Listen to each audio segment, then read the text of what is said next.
So, good afternoon, Chris. Good afternoon. Nice to see you here at the University Library. Thanks for coming. So it's the 100th anniversary today of the Representation of the People Act. So where else would we be in Cambridge but here? Would you like to tell us about your special exhibition? So this is an exhibition based on a collection of posters which have been in the University Library since around 1910.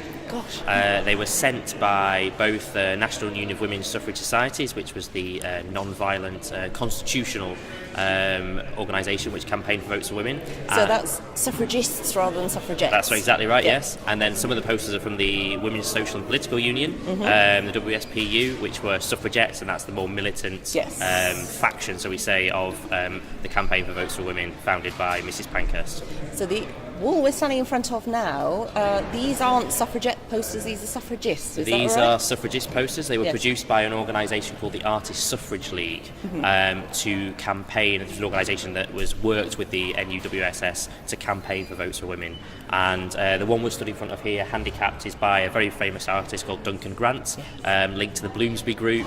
And he actually entered a competition. The Artists Franchise League kind of sent out competitions to ask artists to design posters for them. Grant entered and won with this poster in 1907. I'm not surprised. It's a very iconic image. We were thinking about it earlier and thinking how it reminds us of Grace Darling, who of course was such an iconic image in the 19th century. Do you think it's recalling her? It certainly has a kind of a hint at Grace Darling. I think the sort of the heroic woman rowing against the tide, where this kind of slightly louche gentleman kind of is the tide and the wind with it, go with him towards commons, do kind of hint at one kind of struggle and the other kind of the ease of that men had it there. Yes, I do think it's still relevant to us today then, that image. It certainly has a kind of a popular relevance, how perhaps who you are and where you're born and the gender you're born to makes life easier for you.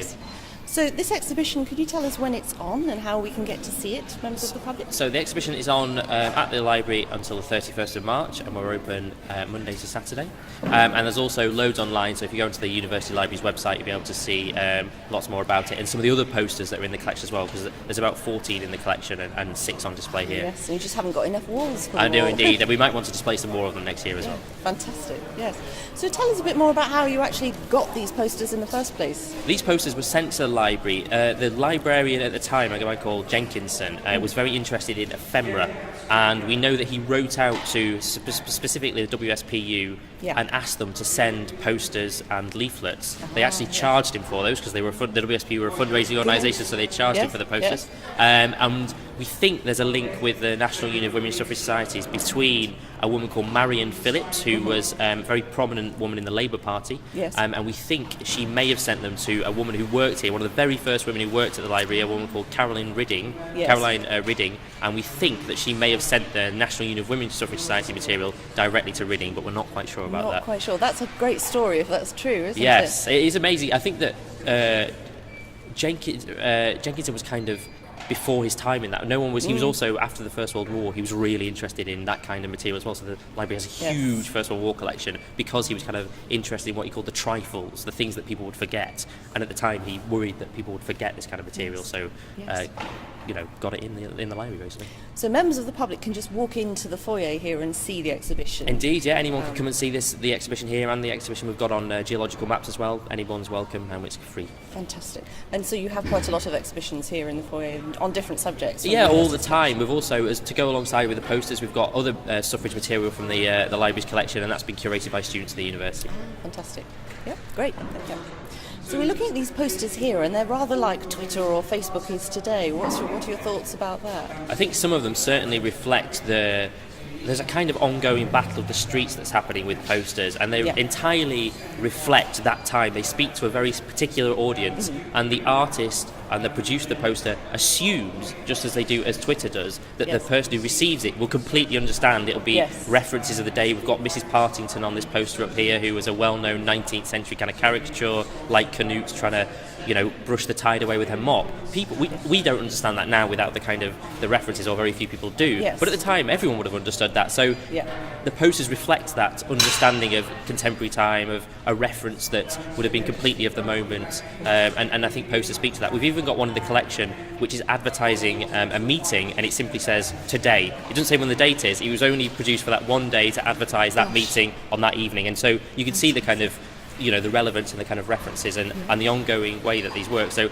we think that Twitter's brand new, and it kind of is, but there's a long legacy there. Yes, so this is the original Twitter, if you like. Yeah, I think so. Yeah, it's certainly very immediate. Yes, and so the audience for these posters, you said it was produced for a very specific audience in the same way that certain social media outlets are today.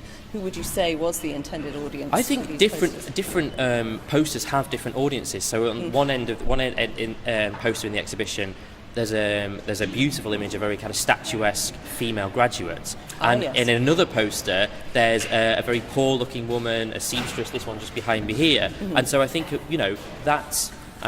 One poster is appealing to a kind of middle-class educator elite, and the other one perhaps is appealing to working-class women. And we know that there are different posters reference that, and we know across other different types of posters, election posters, that designers were aware of an audience. They understood that a poster a poster that's appealing to the kind of mill girls of Oldham isn't probably going to be the same poster that appeals to members of Girton College or Newnham College at the time. No, absolutely. It was ever thus, so it's absolutely. Well, I think it's all about the audience. Yes. And posters are such a great way to get through to people as well. As you say, they're very immediate. They're so immediate. I think there's a great quote by a Conservative Party agent who says that a poster is for he that has time to read, but can read but doesn't have time to. And it gets this idea, of that just capturing that moment when someone's in the street and just speaking to that person. Fantastic. Just for that second. Okay, so it's lovely to see you here at the exhibition. So if we want to find out more about these fantastic posters, how do we do that? If you go onto the university's website, on the front page at the moment, you'll see a great article about the posters here and others examples in the collection. Okay, so that's the University of Cambridge, University Library, and then how do we negotiate from there? If you go to it's cam.ac.uk. Yes. I don't know if that's right. I can't remember what it is. I'll find out what it is. Is that right? Cam.ac. Okay. If you go to cam.ac.uk/suffrage, there's a great article on there with loads of the posters on display here and others in the collection as well. Fantastic. Okay, thanks very much for having us here today. Thanks for coming. Thank you.